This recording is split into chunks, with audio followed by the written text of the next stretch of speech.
Welcome to an episode of Potion Sword Run. In this episode, we're going to be talking about Notch making a brand new game, Minecraft Killer. Now, for those of you that don't know who Notch is, he is the creator of Minecraft, the sensation, the game that took everything by storm, one of the best games ever, selling blah blah blah blah. He ended up selling Mohawk, the company that he created, to Microsoft for about $1 billion.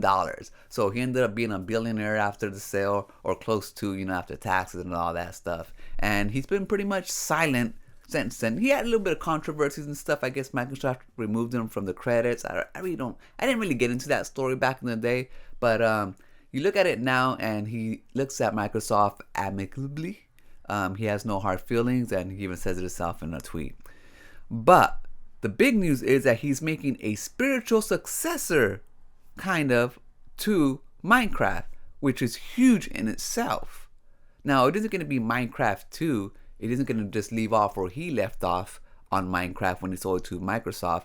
But he did say it's going to be a spiritual successor. In fact, let him tell you in his own words. I basically announced Minecraft 2. I thought that maybe people actually do want me to make another game that's super similar to the first one, and I'm loving working on games again. I don't super duper care exactly which game I make first, or even if I make more, but I do know I'm making one, so I figured I'd absolutely be willing to give it an honest shot in the form of a spiritual successor to Minecraft, and put up a poll about it. My intention is to be clear and honest about it, saying the spiritual successor are usually kind of, washed up. Tragic. The things I'm fearing my next game is going to be anyway. So why not do the thing that people do want and are willing to give me somehow even more cash for it? I intend for the money to be spent for good. But my God, I have learned to fail a lot. Winning is failing until you make yourself succeed. Oh, and I also very much value being a man of my word. So I also intend to do this in a way that in no way try to sneakily infringe on the incredible work that Mohawk team is doing and that Microsoft is successfully doing the Microsoft shitification about. And I respect them for doing that. It's their job. And they, from what I understand, let the studio do things their way, which seems very fair to me. Long answer, sorry. My New Year's resolution was to stop lying about shit that could matter. No idea why, but we'll do it all the time, just to ensure other people don't feel hurt. So essentially he's saying that he's going to make a spiritual successor of Minecraft 2. But he's not going to pretty much copy what Minecraft is doing, and he respects what they're doing, and he respects his old studio Mohawk, who has, I guess the ability to do the type of games that they want to do when it comes to Minecraft. But as of right now, he is making a game, Minecraft 2, spiritual successor of Minecraft 2. So I assume it's going to be very similar, a lot of building, a lot of game, but we don't know if he's going to finish it. He says he plans to. He plans to make further games as well at this time. Because that's, how creative people work. They get that fire under them and they get into a project. But sometimes they do burn out.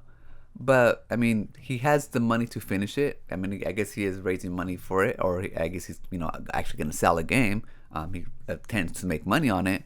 But, it's exciting nonetheless. He has the backing of himself to make the games, and given that he made Minecraft, like a game that just that came out of nowhere and took the world by storm, and he has further ideas to even make like Minecraft 2 or whatever it's gonna be even better, or else why would he even be working on it? It's very exciting news just to see what he might come up with. It's just good to see. Independent game developers or people with ideas being able to just spark up an idea for a game and actually be able to deliver it.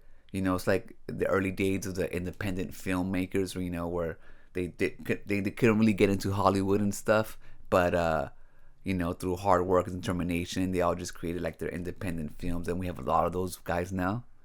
And it's like it's opening up that same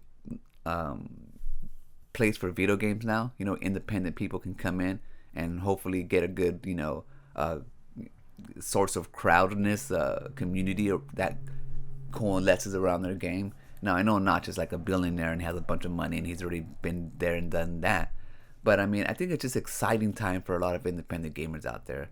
It's just we have a lot of free and a lot of accessible engines out there. And sure, you may not meet the big AAA's scene right from the beginning, but I mean, like for example, there's some people out there who are using Nintendo 8-bit program to make their games, but eventually they're gonna get better and better and better and evolve maybe to different engines, and actually, who knows, release a full independent game out there.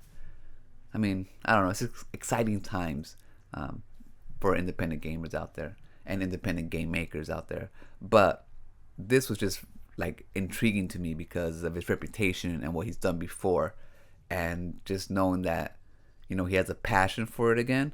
I don't know, it kind of just lights passions in me and stuff that I wish I would keep on doing, and it just takes a lot of hard work.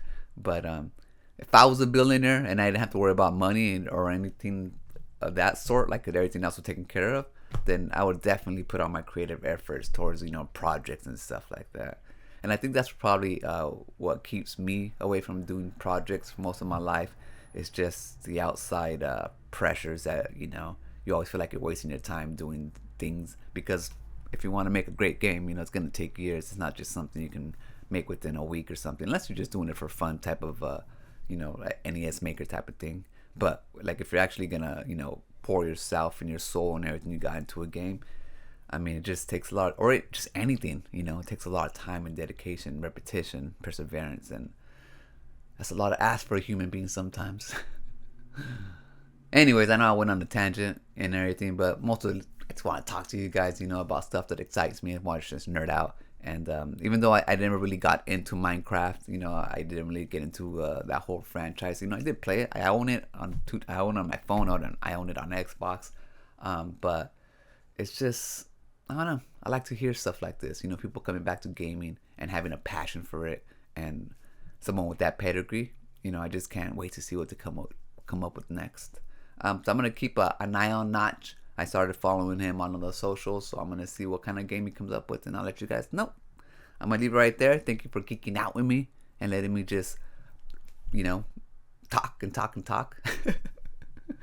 Always remember to love yourself and enjoy your life, and I'll meet you right there. Peace.